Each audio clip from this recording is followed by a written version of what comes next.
Selamat siang Bapak dan Ibu serta rekan-rekan semua. Baik, kami dari kelompok 1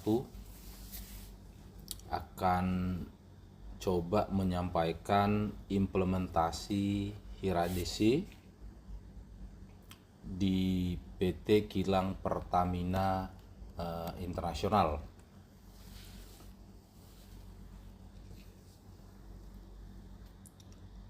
Sebelum kita menyusun Hiradesi, maka kita harus memahami apa itu Hiradesi serta beberapa nomenklatur yang umum digunakan dalam penyusunan Hiradesi berupa aspek, dampak, dan risiko.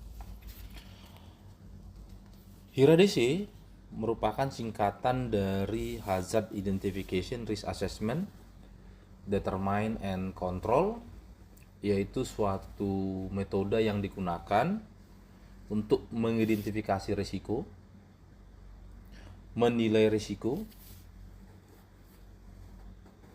membuat pengendalian risiko, monitoring risiko, sehingga risiko yang ada dari suatu kegiatan dapat diterima atau sering disebut dengan ALARAP, as low as reasonable practicable.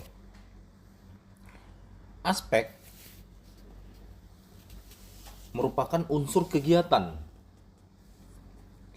produksi, baik produksi barang dan jasa dari suatu organisasi yang dapat berinteraksi dengan lingkungan, yang memiliki potensi bahaya terhadap keselamatan, kesehatan, serta berpotensi menyebabkan kerusakan pada kualitas produk atau jasa.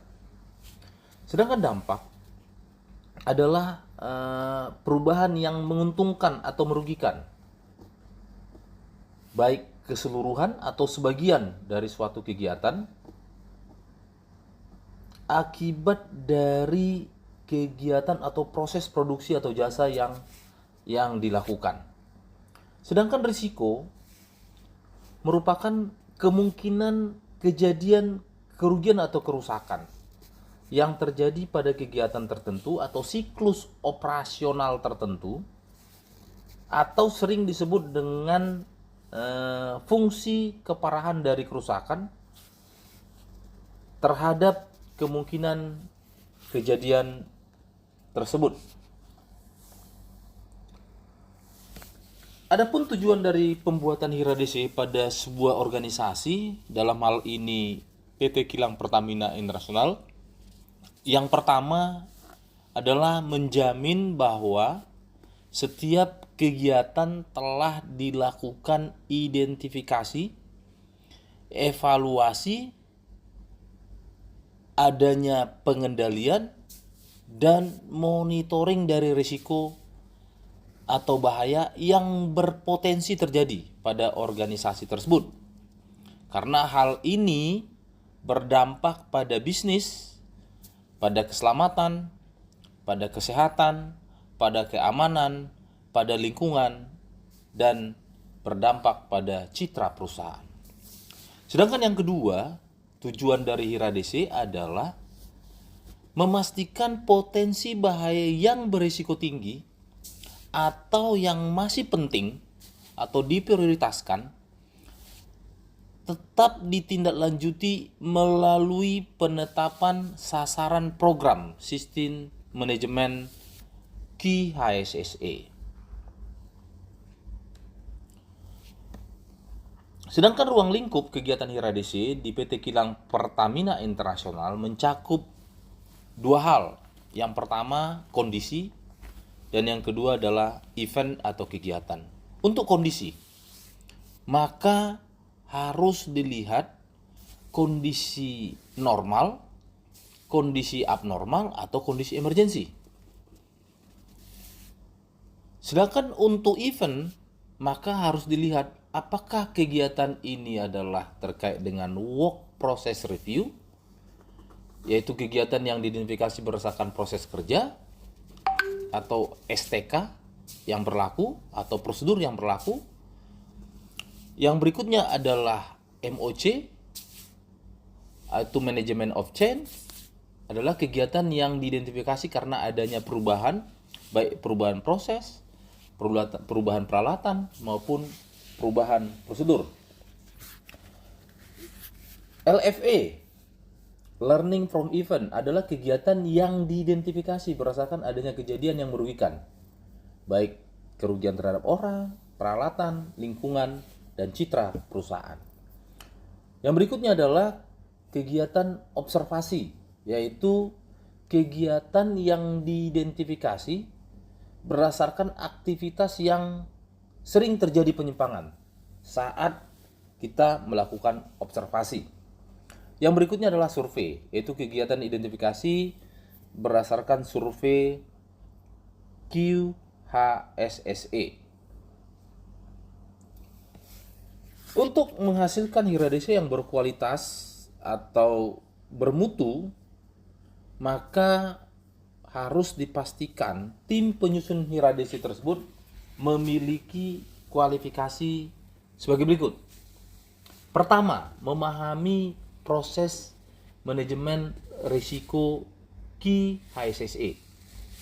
Yang kedua, pernah mengikuti upskilling HIRA-DC, baik itu dalam kegiatan workshop maupun kegiatan refreshment. Yang ketiga, familiar dengan pekerjaan yang akan dilakukan dan memahami lingkungan tempat kerja di mana HIRA-DC akan disusun. Dan yang keempat, penyusunan HIRA-DC wajib dipimpin oleh ketua tim yang memiliki sertifikat atau training JSA, training HIRA atau Hazard Identification Risk Assessment, atau BSR, Basic Safety Refinery, atau pelatihan pengelolaan risiko lainnya. Adapun langkah-langkah pengelolaan risiko yang harus dipahami oleh personil yang menyusun HIRA-DC, yaitu meliputi 4 langkah pengelolaan risiko. Yang pertama, risk identification, di mana seseorang yang melakukan penyusunan HIRA-DC wajib memahami bagaimana melakukan establish the context dari risk identification yang dilakukan. Skupnya seperti apa? Yang berikutnya adalah harus mampu melakukan identifikasi seluruh hazard, threat, aspek, and opportunity dari kegiatan. Dan langkah kedua yaitu risk evaluation, di mana seseorang yang akan melakukan HIRA-DC harus mampu melakukan analisa terkait risiko dari sebuah aktivitas. Yang kedua, dia mampu mengevaluasi risiko dari aktivitas tersebut. Sedangkan langkah yang ketiga yaitu risk control, di mana tim penyusun atau seseorang yang menyusun HIRA-DC harus memiliki kemampuan untuk merencanakan bagaimana mendevelop pengendalian risiko. Dan yang kedua, dia harus mampu merencanakan bagaimana penerapan pengendalian risiko yang telah disusun atau dikembangkan. Sedangkan langkah keempat yaitu risk monitoring, di mana seorang penyusun HIRA-DC harus mampu melakukan monitoring risiko dan kontrol atau pengendalian yang sudah disusun. Dan yang kedua, dia harus mampu mereview dan juga harus mampu mengimprove risk management system yang sudah ada. Sehingga dari 4 langkah ini maka akan dihasilkan residual risk yang termonitor dan terrecord. Untuk langkah risk evaluation atau evaluasi penilaian risiko yang sudah diterapkan di PT Kilang Pertamina Internasional menggunakan Tools Risk Assessment Matrix atau RAM yang terdiri dari matrik 5x5 yaitu Severity versus Probability. Pada RAM ini risiko dikategorikan menjadi 5 kategori, yaitu kategori low, low to medium, moderate atau alaraf, moderate to high, dan high. Untuk kategori high, dengan skor pada RAM itu 15-25, ini risiko yang belum dapat diterima, sehingga harus memiliki pengendalian untuk menurunkan tingkat risiko sampai ke tingkat medium. Yang kedua, harus memiliki rencana mitigasi jangka panjang.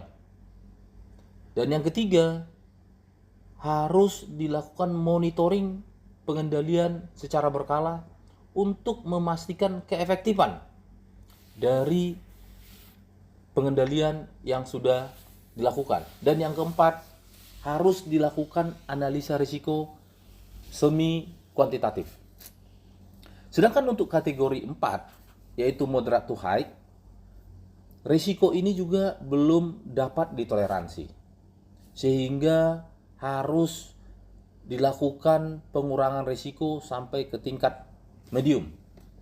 Harus memiliki rencana mitigasi jangka panjang yang harus dipersiapkan. Yang ketiga, harus dilakukan monitoring secara berkala untuk memastikan keefektifan dari pengendalian yang sudah ditetapkan. Dan yang keempat, wajib dilakukan analisa risiko semi kuantitatif. Untuk kategori ketiga, yaitu moderat dengan skor 5-9, risiko ini sudah dapat ditoleransi atau ini masuk ke alarm. Namun harus tetap dilakukan pengendalian, yaitu pengendalian jangka pendek yang disetujui oleh risk owner. Risk owner adalah pemilik area di mana HIRA-DC kita susun. Untuk yang berikutnya adalah kategori 2, itu low to moderate. Resiko ini sudah dapat ditoleransi. Dan yang terakhir adalah kategori 1, yaitu low dengan skor 1-3. Ini sudah dapat diterima. Dalam penyusunan HIRA-DC, maka dibutuhkan format HIRA-DC yang disepakati. Dan format ini harus dituangkan dalam pedoman perusahaan yang isinya minimal mencakup kegiatan untuk identifikasi, baik itu aspek dan dampak dalam hal kualitas dan HSSE. Yang berikutnya, proses setelah pengendalian yang masih memiliki risiko moderate to high dan high itu sendiri harus dibuatkan program pengendalian yang termonitor dalam formulir kegiatan monitoring program manajemen. Berikut adalah contoh format HIRA-DC yang telah disusun berdasarkan aktivitas atau kegiatan di Kilang Pertamina Internasional. Dan berikut adalah contoh pengisian HIRA-DC yang kami lakukan. Yang pertama, berdasarkan format yang sudah ditetapkan dalam pedoman PT Kilang Pertamina Internasional, Yang pertama adalah pengisian lokasi. Harus ditetapkan area di mana iradisi tersebut kita laksanakan atau kita susun. Untuk hal ini lokasinya adalah tank farm atau area pertengkian. Yang berikutnya adalah proses atau aktivitas. Dalam hal ini kita ambil prosesnya adalah supervisi aktivitas di tank farm. Setelah itu baru kita pastikan apakah kondisi operasi untuk hal ini. Maka kita lihat kondisi operasi yang normal, abnormal, atau emergensi. Dalam hal ini, supervisi aktivitas di tank farm merupakan kondisi operasi normal. Berikutnya adalah kita tentukan bahaya atau aspek apa saja yang kemungkinan ada pada kegiatan supervisi kegiatan di tank farm. Contohnya adalah heat stress, hidrokarbon karsiogenik, uap benzen, hidrokarbon non-karsiogenik. Nah, hal ini dapat kita kategorikan dalam bahaya apa? Bahaya fisik, kimia, biologi, ergonomi, psikososial. Dalam hal ini, heat stress masuk ke bahaya fisik, hidrokarbon karsiogenik masuk ke bahaya kimia, hidrokarbon non-karsiogenik masuk ke dalam bahaya kimia. Setelah itu kita isikan konsekuensi. Konsekuensi apa yang mungkin akan terjadi dari bahaya atau aspek yang sudah diidentifikasi. Contohnya heat stress. Konsekuensinya adalah penyakit terkait panas. Maka kemungkinan akan terjadi stroke panas dan stres panas. Berikutnya adalah nomor registrasi risiko. Contohnya 010101 E14530 /18 H-02. Artinya yang pertama 01 adalah nomor aktivitas, yang nomor 2 adalah nomor bahaya, nomor konsekuensi, kode bagian, tahunnya tahun kapan, kode aspeknya, kode aspek atau bahaya seperti apa, kode bagian seperti apa, tahunnya berapa. Ini merupakan nomor registrasi risiko. Yang berikutnya adalah kita melihat peraturan yang terkait dengan heat stress tadi, terkait dengan bahaya atau aspek yang mungkin muncul. Itu coba kita lihat. Di sini kita tuangkan Permenaker nomor 5 tahun 2018 dan Permenkes nomor 70 tahun 2016. Setelah itu kita lakukan penilaian risiko awal. Kita lihat dari severity-nya dan juga probability. Untuk heat stress, maka severity-nya masuk di 3. Sedangkan probability-nya ada di 3 juga. Hal ini untuk menentukan risiko kita kalikan, yaitu severity versus probability. Maka hasilnya 9. Untuk angka 9 itu masuk ke kategori medium atau moderate to high.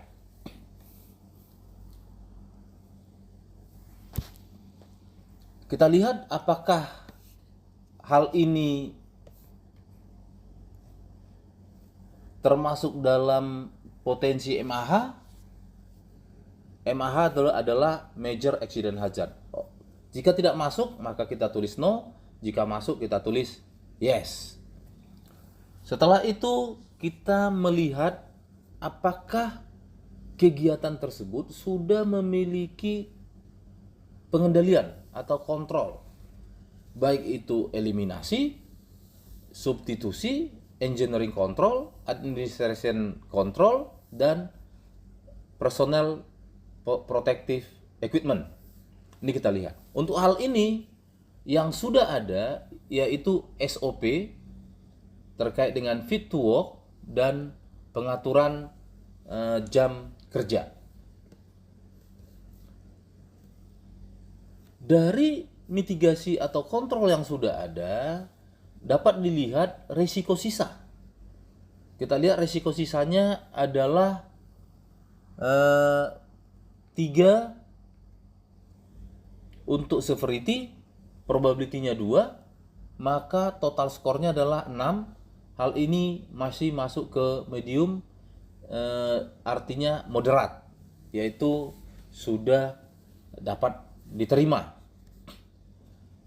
Namun masih tetap butuh kontrol tambahan yang direncanakan.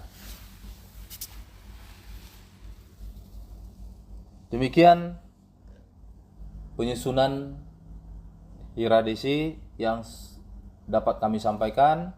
Atas perhatiannya kami ucapkan terima kasih.